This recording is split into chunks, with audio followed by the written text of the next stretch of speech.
Salut tout le monde, c'est Capet, on se retrouve aujourd'hui pour une vidéo où je vais vous expliquer simplement comment acheter le token Krill. Alors ce tuto fonctionne avec n'importe quel type de jeton, hein. Rassurez-vous, je vais prendre aujourd'hui comme exemple le Krill. Le but de ce tuto, c'est d'être capable d'identifier les meilleures façons d'économiser des sous sans se prendre la tête puisque malheureusement tous les jetons, tous les tokens ne sont pas sur tous les exchanges. J'entends par là que généralement vous avez un compte Binance ou Coinbase ou peut-être Kraken, mais vous n'avez pas des comptes sur des plus petits exchanges. Et par exemple là le Krill n'est pas disponible sur Binance puisque un listing Binance, pour ceux qui ne le savent pas, ça coûte très cher. Voilà. Il faut savoir que quand vous commencez à vous passionner pour les cryptos et que vous commencez à faire des investissements sur des jetons à plus petite capitalisation, vous ne les trouverez pas sur Binance ni sur Coinbase. Il va falloir aller chercher sur des exchanges un peu moins connus. Donc aujourd'hui on va parler de KuCoin qui a un petit Binance si on peut le qualifier comme ceci. Et on va bien entendu faire des calculs au niveau des frais de transaction. Donc vous inquiétez pas. Pas de mathématiques complexes, simplement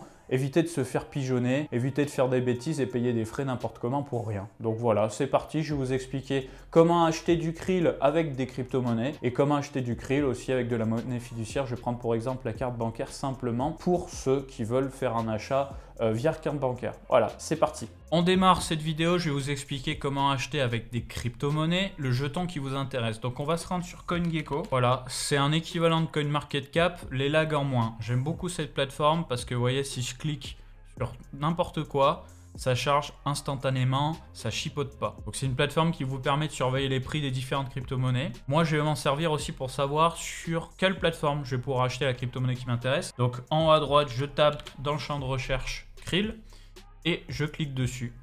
Je vais scroll un tout petit peu vers le bas et je vais me rendre dans l'onglet marché juste ici. Et c'est sur cet onglet-là que je vais me servir pour savoir sur quelle plateforme je peux acheter ma crypto. Donc on peut voir que c'est dispo sur KuCoin, Liquid, Uniswap, HitBTC. Moi, c'est KuCoin qui m'intéresse puisqu'il existe en paire USDT. Donc, j'ai un prix en dollars. L'USDT, c'est un stablecoin que j'ai l'habitude d'utiliser. Donc, c'est ça que je vais utiliser pour ce tuto. Donc, vous avez juste à cliquer sur la paire et vous allez être redirigé sur la plateforme avec directement la paire, la charte, le carnet d'ordre. Bref, vous avez tout. Vous avez juste à vous servir. Donc, il faut créer un compte sur KuCoin, bien entendu. On va cliquer sur Sign Up. Donc, je vous laisse créer un compte classique, email, mot de passe. Il vous demande un lien d'affiliation optionnel si vous voulez, je vous mets un lien en description pour avoir des frais réduits sur vos transactions. Servez-vous, faites-vous plaisir. Ils vous demanderont un code PIN aussi, alors n'hésitez pas à noter ce code PIN en lieu sûr. Et puis c'est tout. Donc je vais me connecter à la plateforme KuCoin et je vais vous expliquer maintenant comment transférer des USDT d'une autre plateforme. Donc je vais prendre pour exemple Binance, comment transférer de Binance à KuCoin de l'USDT et ensuite on va acheter du Krill avec. Petite précision pour ceux qui ne comprennent pas trop cette logique de paire parce qu'elle n'est pas toujours très claire pour tout le monde. En fait, une paire, c'est contre quelle monnaie je vais pouvoir échanger mon jeton. Donc par exemple, si je veux acheter du Krill, il me propose de l'échanger soit contre de l'USDT, soit contre des BTC. Sur Liquid, il me le propose aussi contre de l'Ethereum. Donc c'est un change en fait. C'est comme quand vous échangez des dollars contre des euros si vous allez en Amérique. C'est la même logique, mais pour des crypto-monnaies. L'USDT, c'est pratique, c'est des dollars, on connaît. On n'est pas perturbé, c'est pour ça qu'on prend pour l'exemple de l'USDT. Allez, rendez-vous sur KuCoin maintenant. Je viens de me connecter à mes comptes KuCoin et Binance. Je vais pouvoir maintenant procéder au transfert. Donc comme je vous ai dit, je vais envoyer de l'USDT sur KuCoin pour ensuite, avec cette USDT, acheter du Krill, c'est-à-dire échanger mon USDT contre du Krill. Donc d'abord, il va me falloir de l'USDT. Je suis sur mon tableau de bord Binance, voilà, portefeuille spot. Je ne possède actuellement pas d'USDT, donc je vais en récupérer tout simplement. Je vais échanger un petit peu de mon AVAX pour prendre quelques miettes d'USDT. Alors je vais faire ça très rapidement. Trader, voilà. Moi, je veux la paire en USDT. Je fais très rapide. Je vais vendre au marché. Je veux pas beaucoup de toute façon. Je vais vendre vraiment des miettes. Voilà, je prends 3 AVAX. Ça va me faire à peu près 60 USDT à peu près. Je vends au marché. Et j'ai récupéré 80 USDT. Donc ça, c'est bon. Maintenant que ça c'est fait, je retourne dans mon tableau de bord avec mes USDT. Alors, il faut savoir que l'USDT est disponible sur plusieurs réseaux. Là, je clique dessus, vous voyez, USDT. À droite, je vais dans retrait pour les retirer. Et là, il me propose justement de choisir un réseau. Alors, ce qu'il y a d'intéressant, c'est qu'on a les réseaux Ethereum où les frais sont très très chers, on le sait. On a le réseau de la Binance Smart Chain où les frais sont relativement bas. Et on a le réseau Tron qui lui aussi est très très bas. Et je sais que sur KuCoin, il gère le réseau Tron. Donc, c'est le réseau que je vais utiliser personnellement. Donc, je vais me rendre maintenant sur mon compte KuCoin. hop, dans ces assets, voilà. Dans Main Account, donc ça demande un petit peu de manipulation, hein, Main Account. Et cette fois, je vais taper dans le champ de recherche USDT pour assurer un dépôt en cliquant sur Deposit. Pas très compliqué en soi.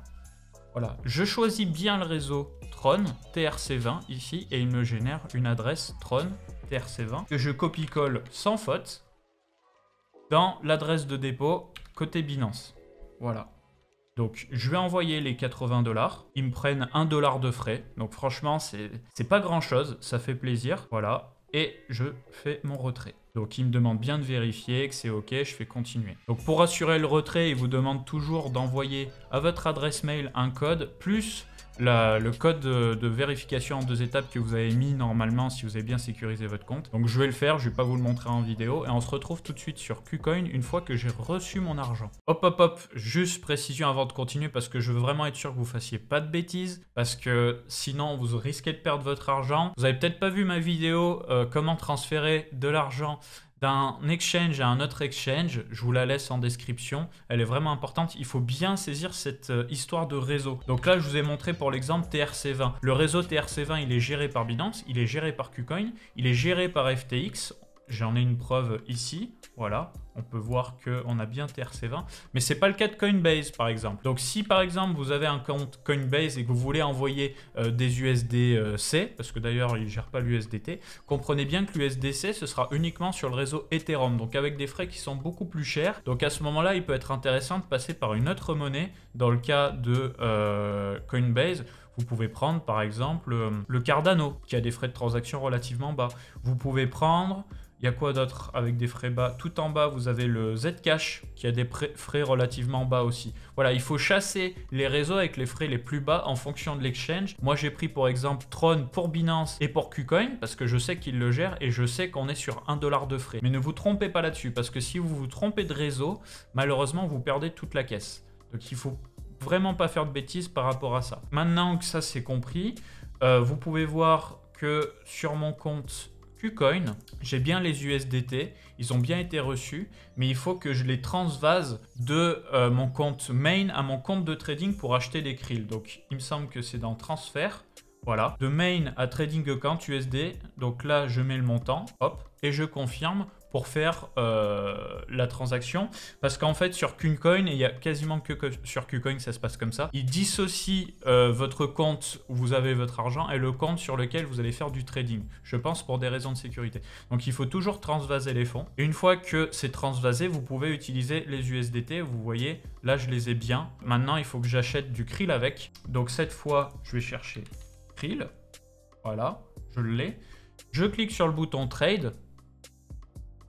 Et je fais KRL USDT. Et c'est comme ça que je vais pouvoir, avec mes USDT, acheter du krill. Voilà, donc ça se passe en bas à droite. Je vais me pousser 2 secondes. Hop. Voilà, donc moi je vais faire un ordre au marché histoire de simplifier les choses. Je vais dépenser tous mes USDT, mes 80 USDT pour acheter du krill au prix actuel. Hop, j'appuie sur Buy. Tout simplement. Mon ordre est passé. Hop. Et on peut voir ici que sur mon compte de trading, je possède à présent du krill. Donc mon achat est bien passé. Voilà, maintenant vous savez transférer des crypto-monnaies d'un exchange à un autre exchange et vous savez acheter du krill avec de l'USDT. Cet exemple fonctionne vraiment avec toutes les autres crypto-monnaies. La logique est toujours la même. Je termine par la petite fixette, comment acheter avec de la monnaie fiduciaire, donc des euros, des crypto-monnaies. Alors moi je vous conseille de le faire via Binance puisque Binance a des frais très bas, que ce soit par virement bancaire et par carte bancaire, et ça va relativement vite. Franchement, j'ai vachement confiance en Binance depuis 2018, ils sont très sérieux. C'est un petit peu dommage que ce soit pas des Européens, j'aurais aimé faire croquer les Européens, mais vraiment l'exchange est super clean. Je suis pas sponsorisé pour vous le dire, c'est juste que j'en ai tellement vu passer des exchanges, un niveau de sérieux comme Binance, je ne connais pas. Donc, vous avez la possibilité, encore une fois, d'alimenter votre compte Binance par carte bancaire ou par virement. Donc, vous créez un compte Binance si ce n'est pas fait. Vous faites la vérification d'identité. Vous sécurisez bien votre compte avec une connexion en 2 étapes. Donc, ça, on en a parlé dans les vidéos précédentes. Et vous avez plusieurs choix. Vous avez le dépôt bancaire, carte de crédit débit et solde en cash. Alors, moi, j'ai remarqué que carte de crédit débit direct, ça fonctionnait pas forcément. Il y a une technique qui fonctionne bien pour moi, mais elle demande une étape supplémentaire. C'est d'abord faire un dépôt bancaire pour alimenter son compte Binance en cash et ensuite avec ce cash acheter des crypto-monnaies. Donc vous allez sur dépôt bancaire, voilà, devises à déposer, donc moi je veux déposer des euros. Carte bancaire, donc là ils annoncent 1,8% de frais par carte bancaire, c'est très très bas, hein. Honnêtement c'est très très bas, je pense pas que ce soit toujours comme ça, mais c'est bien plus bas que ce que propose quasiment l'intégralité du marché.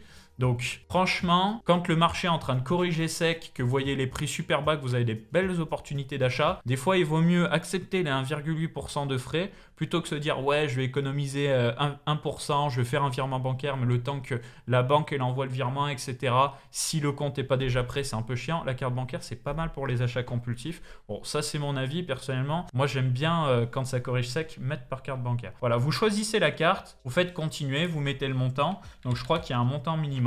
Voilà, bon bah ils disent 15 €. Vous mettez le montant que vous voulez, vous faites continuer, vous acceptez le paiement. Et en fait, une fois que ça c'est fait, vous allez dans solde en cash. Et avec ce solde en cash, vous pouvez acheter les monnaies que vous voulez en fait. Vous pouvez même acheter de l'USDT pour le transférer après. Donc l'USDT, le minimum est de 50 €. Donc je vous invite personnellement à mettre minimum 50 € plutôt qu'essayer de gratter des miettes, à aller acheter du BTC, convertir le BTC contre l'USDT, etc., etc. Bon après chacun fait avec son budget bien entendu. Cette option achat en cash, elle marche à chaque fois. Donc moi à chaque fois que je me prenais une correction par les dents sur le marché et que je voulais mettre un coup de CB, j'alimentais mon compte en cash par carte bancaire et avec la carte bancaire j'achetais ma crypto en question. Je le notais dans un livre de compte parce qu'il faut expliquer au fisc hein, au moment de déclarer ses fonds et puis voilà. Et donc une fois que vous avez acheté les USDT, vous pouvez acheter du krill, vous pouvez acheter d'autres tokens. Donc maintenant vous savez tout pour acheter un token de votre choix. J'ai pris pour exemple le krill dans cette vidéo. Sur l'exchange que vous voulez, je vous ai tout expliqué dans cette vidéo, donc franchement n'hésitez pas à laisser un petit like, ça fait toujours plaisir, partagez-le à vos potes, j'ai tout expliqué, vous ne devriez plus faire de bêtises maintenant. Je vous dis à samedi prochain maintenant pour de nouvelles vidéos de vulgarisation crypto. Ciao tout le monde.